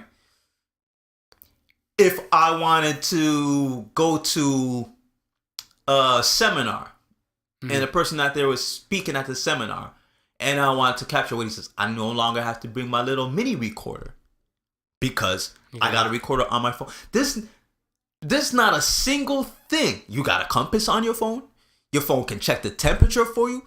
Anything that you would have physically done regular. Outside of it, they've now put it in the smartphone. Agreed. Right? So now when we say these things, it's not because I don't think we don't want to, but they've made it so convenient for us not to. Right. You understand what I'm saying? Yeah. So, yeah, I could go get an alarm clock, but why would I want to go get an alarm clock when I have the alarm on my phone? I mean, I guess I'm different. I'm a first class weirdo because, like you're saying, I still got my watch. I still buy watches. Yeah. I'm so used to and stuff for that because I want to say with me, I'm that type of millennial that's in the cusp of. I was raised closer to the industrial zone, right, and then I'm witnessing the generation after me and stuff, whatever, right? Yeah. So I'm in that cusp where I feel naked if I don't have my watch on. Okay, let me ask you this. Okay. When you go to check the time, do you check your watch first? Or I always check my watch first. Okay. Always check my watch. Because even like, I'll forget, like, I don't really forget that this tells time. Right. But to me, this is my go-to. Yeah. Because me, I'm not dependent on my phone. I try to train myself to not be dependent on my phone. That's good. That's just me. Trying to be socially aware. The issue and stuff that I realized about myself a few years ago and stuff that I noticed that if I get to an elevator, my issue is stuff like if I get to an elevator, not a staircase, just the elevator, I reach for my phone in my hand. And then a few years ago, I told myself and stuff, I'm like, I could probably miss a person that I always wanted to have a conversation with or somebody that probably has greatness about them because I'm too focused on my phone. Right. Whatever, right? Because the funny thing too is stuff, I think one time I was in the elevator going somewhere and I seen Wyclef John. Right? I didn't even think it was Wyclef and stuff, whatever. Cause like I had my phone in my hand, I was looking at my phone, I walked on the elevator, and then I just kind of looked at the dude and stuff, glanced at him and stuff, and I was like, I put my phone down, I looked at it, I point, I'm like, he's like, yeah. I was like, Wyclef, what are you doing here, or whatever, right? Yeah. So he's like, well, he's in town, it was in Toronto and stuff, and he's like, I'm in Toronto and stuff, whatever, visiting, doing some other business things and stuff like that. I was like, bruh, like, you know, like I gave him dap and everything. I had my old Motorola flip phone and stuff at the time, whatever, right? Yeah. But I was still in the time of messages and everything and shit like that, whatever. So I was like, yo, this picture might come out pixelated, but can I get a flick? And I got a flick. Yeah. Whatever, right? But I was like, imagine if I was so dedicated and fixated and stuff on my phone. Right. I would miss Wyclef Jean right there in the elevator and stuff, whatever, right? Like to certain people and stuff, whatever, he may not be nobody. To other people, he might be somebody. To me, he's somebody. Yeah, of course. He's somebody. Wyclef is a man who's making moves. Of course, whatever, right? So that's what I'm saying. I'm like, but some people and stuff that are super focused of people, I realized that afterwards. I seen so many people get on the elevator. I'm on the elevator with people, and once they're looking on their phone, they just look to see who I am, just in case I might fuck them up, right? Or might do something to them. Yeah. They already know what I look like, and then they go right back into their phone until beep, they get off on their floor. They get off on the floor. That's it. Yeah. So I'm like, no, I got to be socially aware, more better and stuff for how I do things. I still have an alarm clock, whatever. My wife can testify to that, whatever, because in the mornings when I get up and shit, whatever, she'll hear that shit. Her alarm clock is her cell phone. Yeah. My alarm clock is my cell phone. Mine isn't. Yeah. I have a real live like alarm clock, whatever. Like, you know, I can see the time and all that type of stuff. It was peanuts. Because I guess no one's buying them no more and stuff, whatever. It's actually a Sony clock. Sony gave me free promotion for this shit. But it's there. And it's just like boom, boom. It happens. I play radio on it and stuff, whatever. Like I play some jazz music. I'm cleaning up my room and all that type of stuff, whatever. Like it's there. It serves that old school purpose. Right. Because like I said, that's how I'm built. Right. And that's what I'm saying. Like if I use my phone for like music and all some other type of things. I can jot notes down elsewhere. I might at the end of the day have like a pocket full of notepads or like post-it notes and everything and stuff, whatever. But the phone helps eliminate all that type of stuff. Well, the reason why I ask if it's, you know, just a ban against a smartphone or if it's a ban against the smartphone and all the social media aspects that comes with it. Hold on. Put a thumbtack in it. And for the people listening at home, if you don't make the year, you get 10 grand for 6 months. 6 months. Okay. Yeah, continue. Right. So with that being said, right? Are you allowed to have like a PDA assistant? You reaching. Calm your ass down. Mom, I'm trying to figure out. I'm trying to figure out here's the thing. I'm trying to figure out what it is. Slide in vitamin water, DM, send them a message and just ask them this shit because you reaching right there. I'm down. Listen, that's damn near a smartphone though. But But I'm asking the question. Because when our phones weren't smart, we still had PDA assistance. We still did. Fact. Right? But then when they came to the time when they merged them, remember the Palm Pilot? The Palm Pilot was The Palm Pilot stuff, when they became phones and stuff, whatever. Listen, they were, BlackBerry started all this shit. BlackBerry did. With the click wheel. Yeah, BlackBerry started all this shit because the original PDA assistant, the BlackBerry PDA assistant, didn't make phone calls. Yeah. It was just that it was the RIM, that RIM device that everybody carried around, right? Yeah. And it had smart capabilities to it. Right. It wasn't until they added the cell phone portion to it where it all became a one-handed device. Very true. Right? But even at that point, it still wasn't considered a smart device. No. Right? Right. It was the precursor to the smartphone. You know what I mean? So with that being said, when you had the two, you didn't have any distractions as that you would have with the smartphones today. Right. But you were productive. Right. So I'm just saying, are they going to allow us to still keep and maintain that productivity? Because what you're saying is just that. A lot of stuff on your smartphone right now that you use are productivity tools, right? Yeah. And you have no problems replacing those productivity tools. Right. You got an alarm clock, right? Right. You got your watch on your wrist, Mm-hmm. right? Why not have a PDA assistant? Why can't you have a PDA assistant? Okay. Why should you carry notes in your pocket when you could have you write it down in your PDA assistant?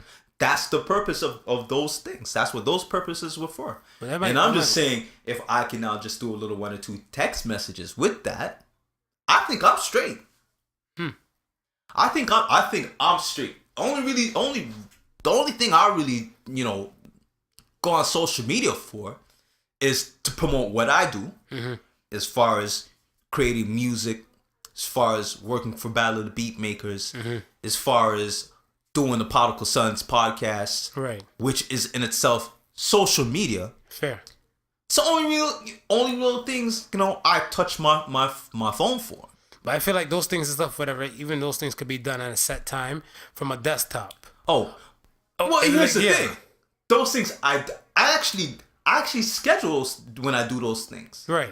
So there's a lot of times when my phone just sits and it does nothing. Exactly. The same thing with me. So that's what I'm saying. Like, I feel like it's possible and stuff, whatever, with myself, because the type of person and stuff, whatever, like, if people see, like, at Sofa King Marvelous and everything like that, whatever, I'm not the selfie type of dude. I'm not the dude that takes photos everywhere I go. I go to so many places and stuff, whatever, right, that I forget to take photos. Yeah.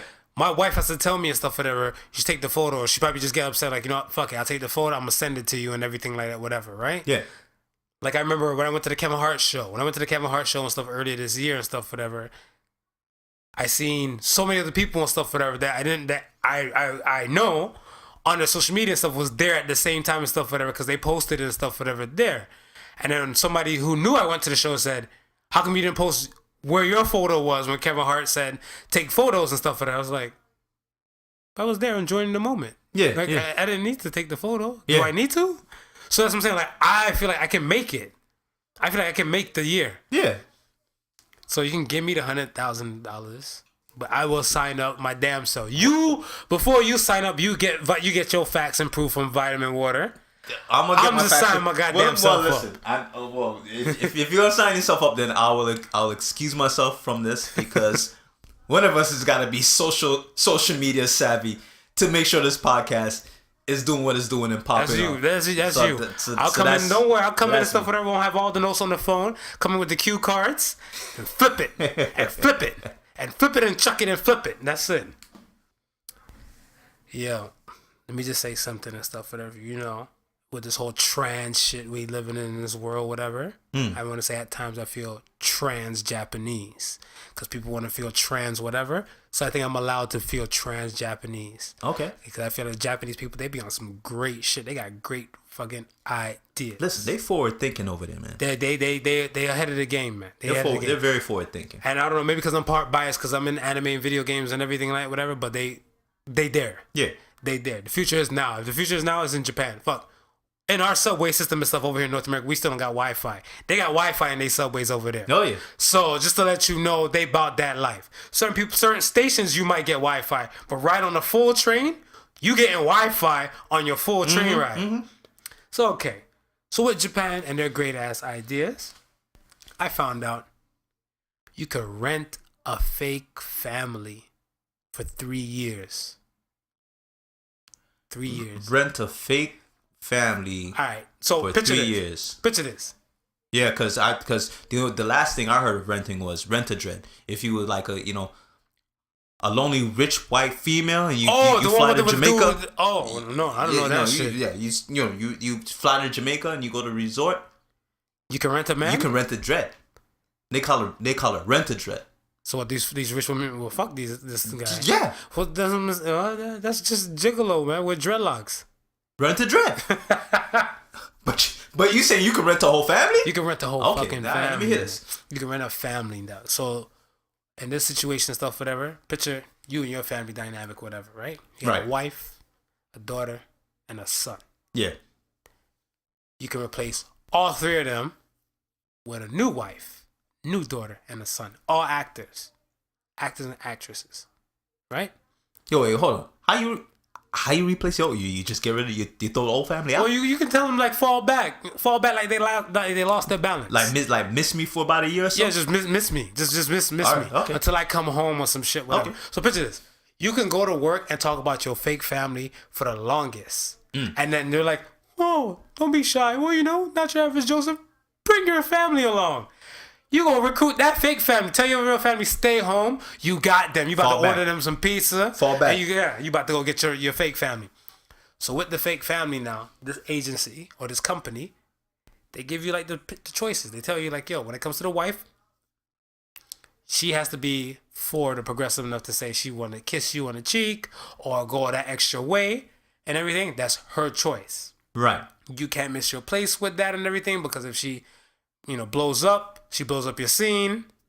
The end of that, whatever, your contract is terminated. Yeah. Right? Okay. Same thing with your kids and all that type of stuff and everything. So, say if your wife don't laugh at your jokes. Your renter wife can. No. Not that she can. She has to. She has to. Okay. Yeah. Hi. You gotta say in Japanese. Hi. She has to laugh at your jokes. That's it. Say your kids and stuff, whatever, just look at you, your regular kids right now, just look at you as like Uber and bank. Yeah. And they don't tell you, Dad, we love you, Dad, you're the greatest thing since sliced bread. None of that. It's done. Right. It's done. Yeah. They do it. Daddy, we love you, we worship you. They tell you that in public. They tell you everywhere you bring this fake family. Okay. You look like the shining star that you are. Okay. I feel that's fucking awesome. But then the part of me and stuff says it's kind of fucked up and stuff too. The reason why, so I'm for and against it. I'm for it and stuff, whatever, because I look at it like this. At sometimes and stuff, whatever, you might not feel your family. Not saying your wife, your kids, but you might not feel a certain type of family member. So you might not want to fuck with me. Right. But you had to bring me somewhere. Yeah. But because you're not fucking with me at that time and stuff, whatever, you're like, I'm going to bring my cousin Marv. You gonna get Rentamar to replace real Marv. Yeah. And you just give him his lines. You let him know like, hey, they're gonna come at you with some shit. This is some typical shit that the regular Marv might say. You run with this. See, and I might even be 1 foot ahead of the game because I'd be like, just listen to the first 10 episodes of Podical Sons. Whoa. And by the time you finish that, you ready to roll with me as Marv. Done deal. You see what I'm saying? Yeah. So that's the part where I'm for it. The part where I'm against it and stuff is that like people want to replace their family. Damn, your family that fucked up. You want to pay to replace them? See, and that's why I was asking you when you said that to me. I was like, well, where your real family go?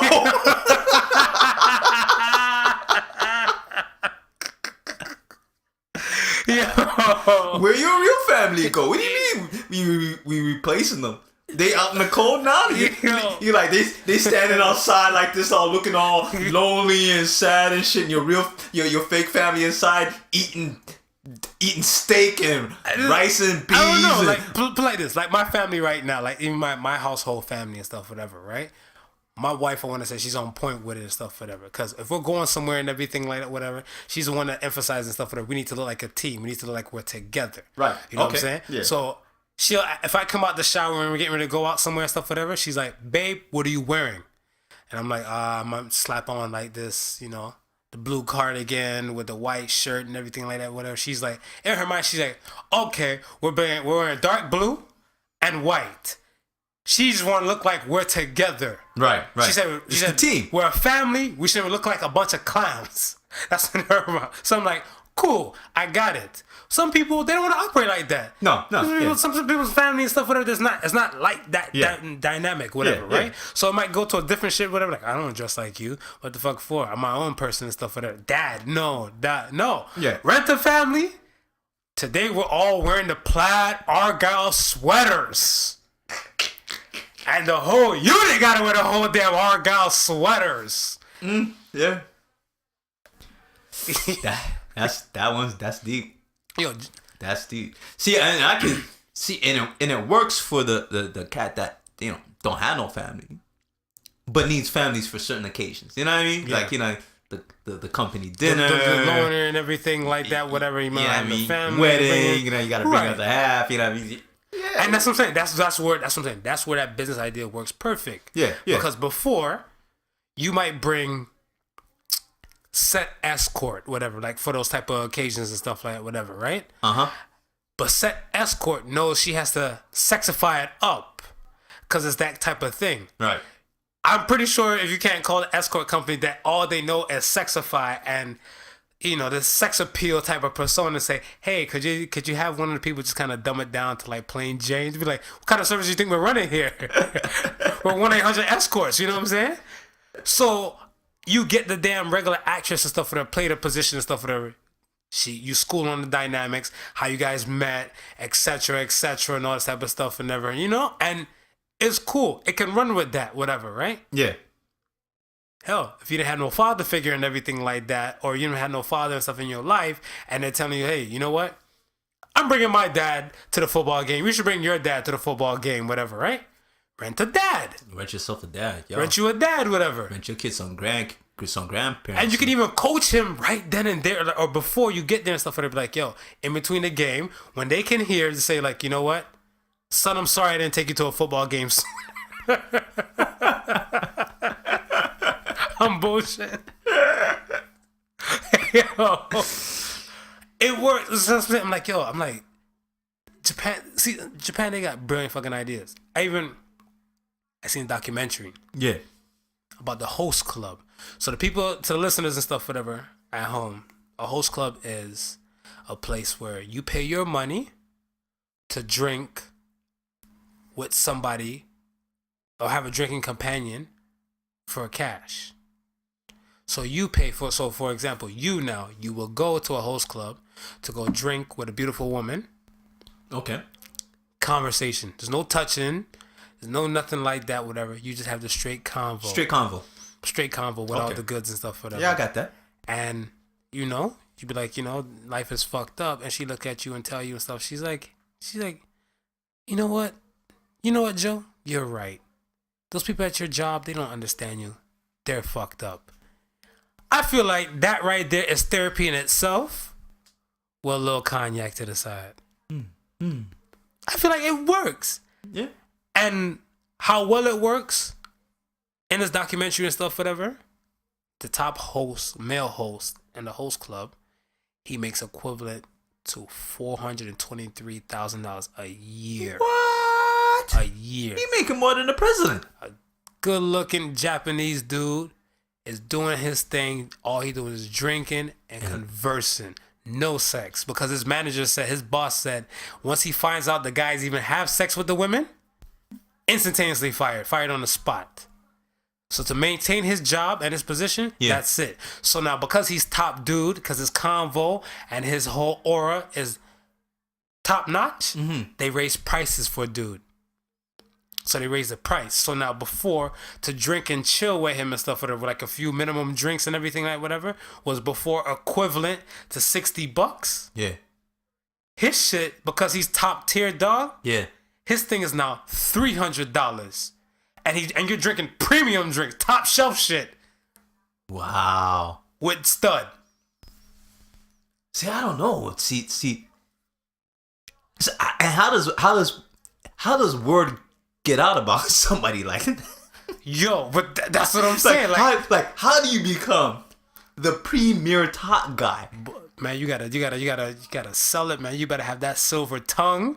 You better be able to milk it with it. Because think about it. If you do that well and everything like that, whatever, right? Yeah. Let's say set Lady Melissa look at you and stuff like that. You have that combo with Melissa and stuff like that. She's looking like shit. Why do I need to go to the shrink for when I can just come see you? Whatever, right? Yeah. She now might go to work and stuff like whatever. Like, hey, Melissa, what did you do last night? She's like, well, I went to a host club and stuff, whatever, and just met this guy, one of the guys that were there, the worker, and da-da-da. And somebody's like, huh, where is that host club? I was like, oh, it's around the corner on Sycamore Street. They go to set spot. Right. And when they go to set spot, whatever, like, hey, I'm looking for not your average Joseph. You come out now. And they're like, so I heard that, you have a conversation and everything like whatever. Like, yeah, let's get this started. Now more people are coming in to request you and they're saying, fuck Sofa King Marvelous. They don't want to rock with me. I'm getting the basic Betties. But they keep coming after you. As manager, it's only right to raise up your costs and your time now. Because you're in supply and demand. But this is but okay, good. See, and I'm trying to figure this out. Cause if this has got to be some damn culture. Because I'm thinking about it this way, right? Okay. Said female comes in. I chatted up with her. You know what I mean? I do my job for the hour, the $60, whatever she spent. I give her great conversation, right? Part of that great conversation is that connection. Don't have to be. It doesn't have to be physical. Doesn't have to be sexual. But the connection. Yeah, the bond the bond that we make for her to be able to open up to me, for me to be able to understand what she's saying, for her to feel connected. Absolutely. Right? Women are their foundation is on connection. Right. So I almost find it weird seeing a lady going out and saying, yo, I was at the host club and I spoke to Keith and I really connected with Keith. And I think you should go to the host club too and go speak to Keith and to talk to Keith and connect with Keith too. Because in my mind, you go there and connect with Keith. Keith might have a wonderful conversation with you. Right. And now all of a sudden... But that's when management kicks in, whatever. Because think about it. If you're management now, whatever, and you realize and stuff, whatever, let's say Keith and stuff, whatever, is only like at $60 and stuff, whatever, like the 2-tier drinks and stuff like that, whatever, right? Right.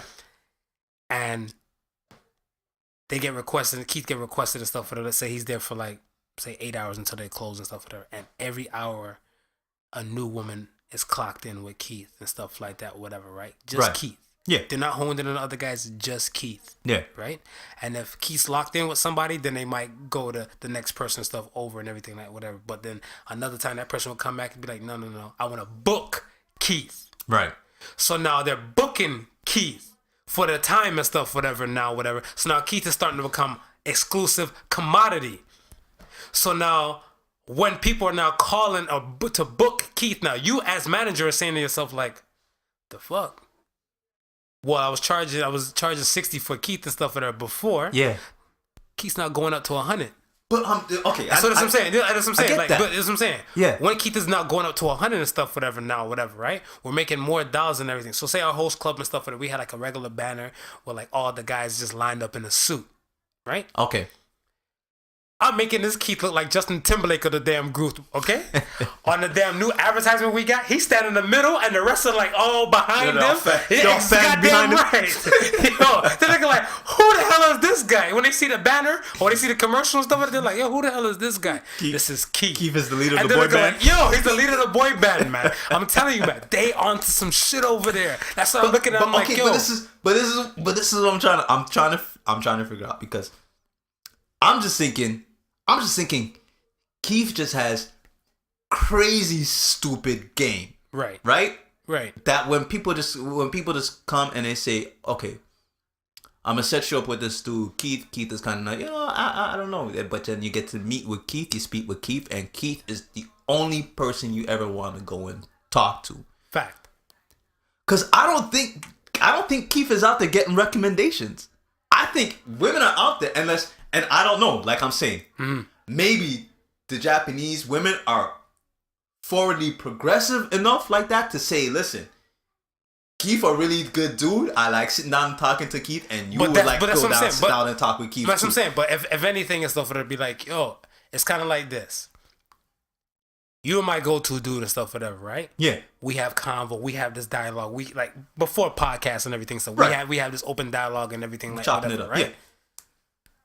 Your dialogue and stuff with me is that good and stuff like whatever. That if I'm talking to somebody else and stuff, even now, even with the podcast and everything like that, whatever. Yeah. The podcast consists of you and I. Right. If I'm talking to other people and stuff like, oh, what was the podcast about before I listen to it because it hasn't been published yet and everything like whatever. I'm like, well, Not Your Average Joseph had this fire type of conversation. He said this. Before you realize and stuff like that right there is setting you up for promotion or commercial and stuff whatever as is. Right. Because right now in their mind and stuff whatever, I just mentioned you about you mentioning a topic and stuff whatever out there and they're looking like, shit, I never thought about it. Before you know it and stuff whatever, if you're ever presented in front of said person, you're like, so you're smooth. Nice to meet you. Right. Because they already are. Yeah. Exactly. Yeah, So that's what I'm saying. If you ask a person, you went to a host club? They're like, yeah, I just went there and stuff for this to see what it's all about and stuff, whatever. Like, I don't understand. It's weird. Like, who did you speak to? Like, what guy did you sit down with? This guy named Keith. Right. Okay. Right. So that's what I'm saying. That's one promotion there. Yeah. And bit by bit, it's word of mouth that gets a lot of these things and stuff through. Right? Yeah, for sure. Word of mouth can't die compared to like how, even though social media is president. For sure. Word of mouth will still won't ever die. Yeah. So that's what I'm saying. With that little small little mention and everything like that, whatever, they look like, yo, I was thinking about I'm gonna random try the damn social, the host club and stuff, whatever. Mm-hmm. And then when I'm going to try the host club, I'm calling in to book Keith, and now Keith is booked up. And I'm looking like, yo, the only time I get available for Keith is on a Tuesday evening at 9 p.m. So she's like, yo, she's going to make it a day to see what this Keith is all about. And that's what I'm saying. Yo, the promotion is there, man. Yo, I'm about to open up a host club here. Fucking with it. Play with it. I love that. You might have a little. You might have a little harder luck with these women here. They. I don't. Are they feeling themselves more than the Beyonce track? Because listen, I can see it happening here, where a chick meets Keith, and she has a hell of a wonderful time with Keith. Before she even left, she booked for next week Thursday, right? Right.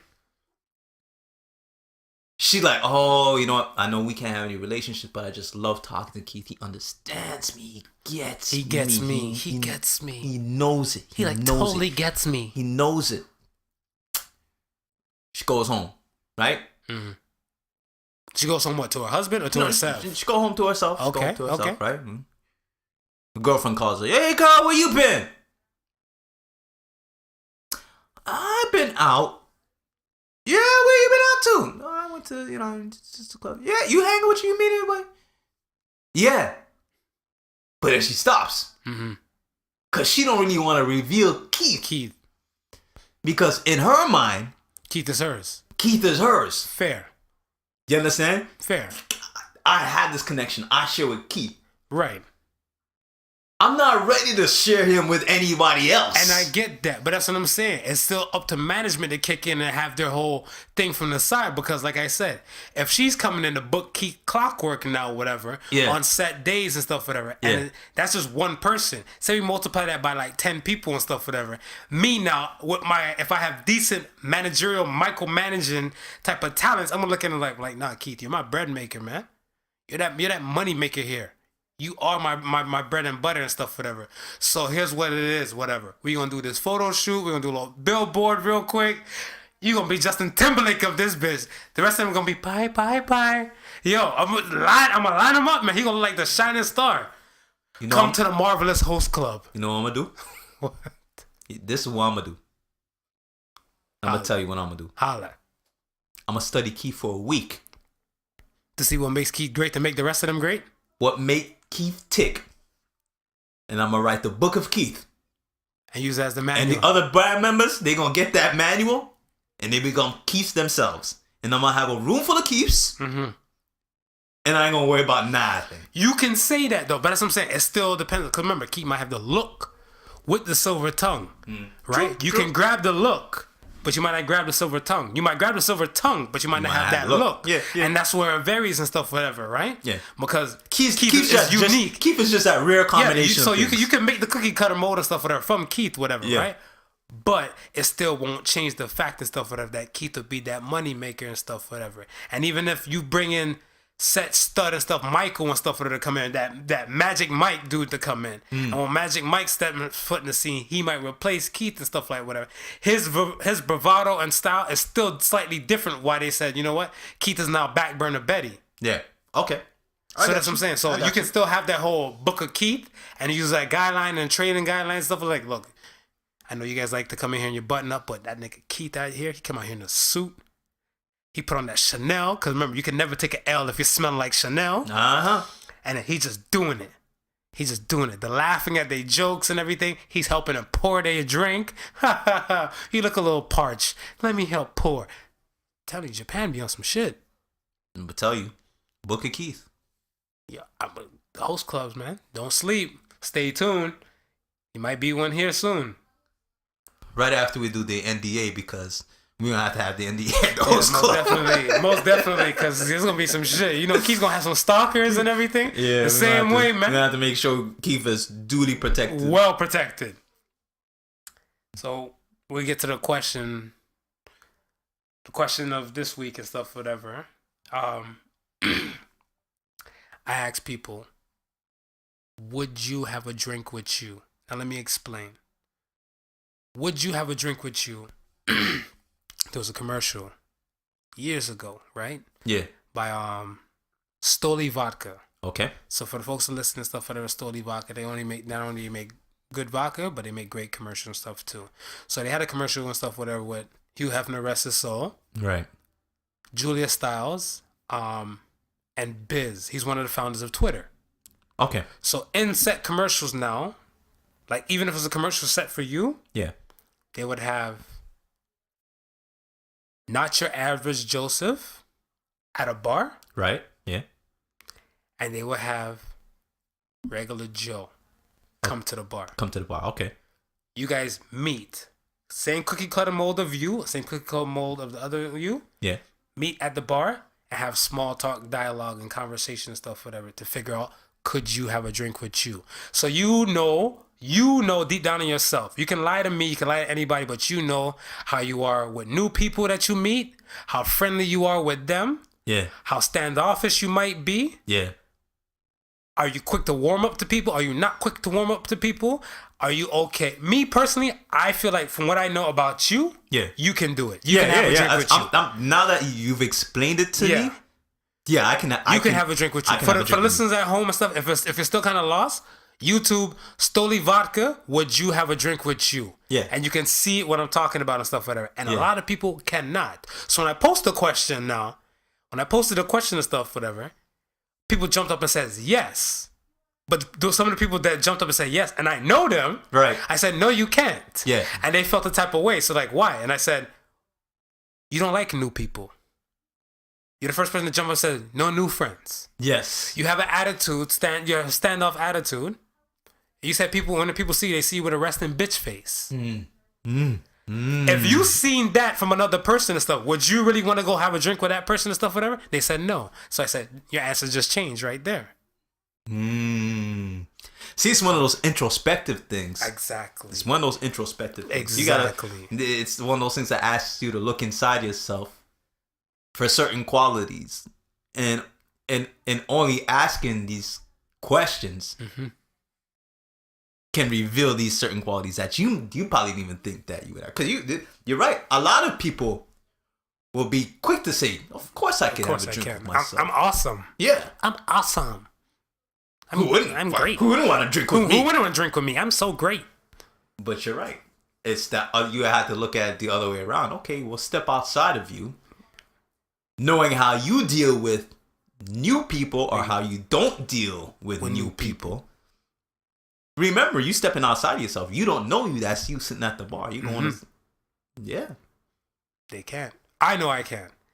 I like to hear everybody's story and stuff for that. I love everybody's point of view. I have people tell me all the time and stuff, whatever, that when I talk to people and stuff, and if they hear me talking to people, they always ask and stuff, whatever, like, I'm so involved and stuff in that person's world and their life and stuff, because I like people's point of view.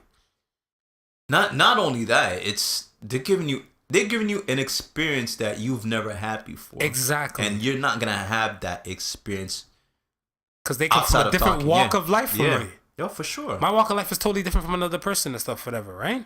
I haven't had like a conjoined twin and stuff, whatever, to kind of see everything I've seen. You know what I like, Marv? What's up? I like when somebody always shows me a new perspective to things. I agree. I love it. When I've been looking at something for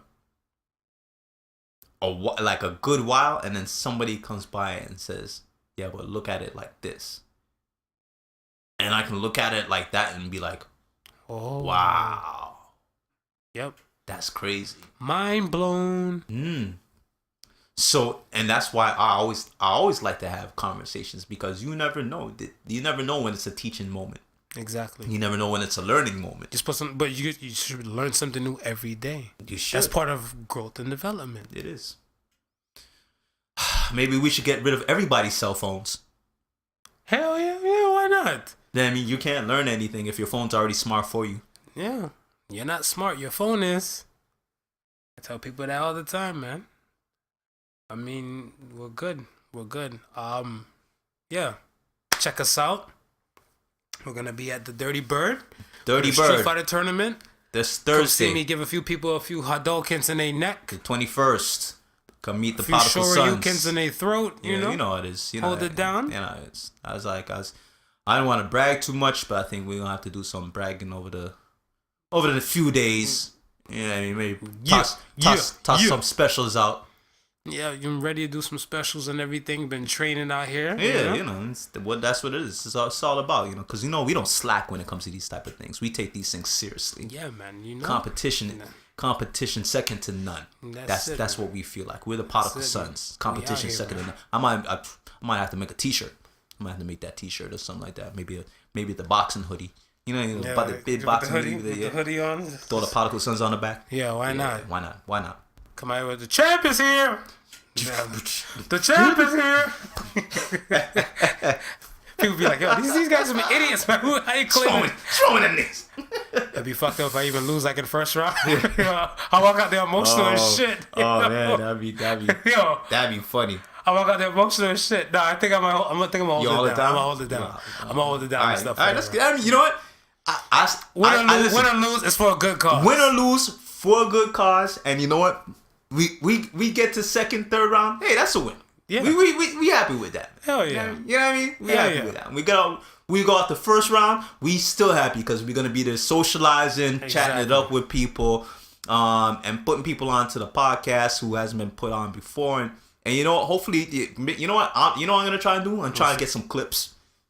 Yeah, some some clips of people talking, and just to liven up the next podcast, so you can see how the type of fun we had, and then if you didn't make it out this year, then maybe it entice you to come out to the next one that he has. Absolutely. All right. That's it for me. That's it for us. That's it. Thank you for listening to the Podical Sons. Remember, the difference between stupidity and genius is that genius has its limits. Peace. Peace. The Podical Sons.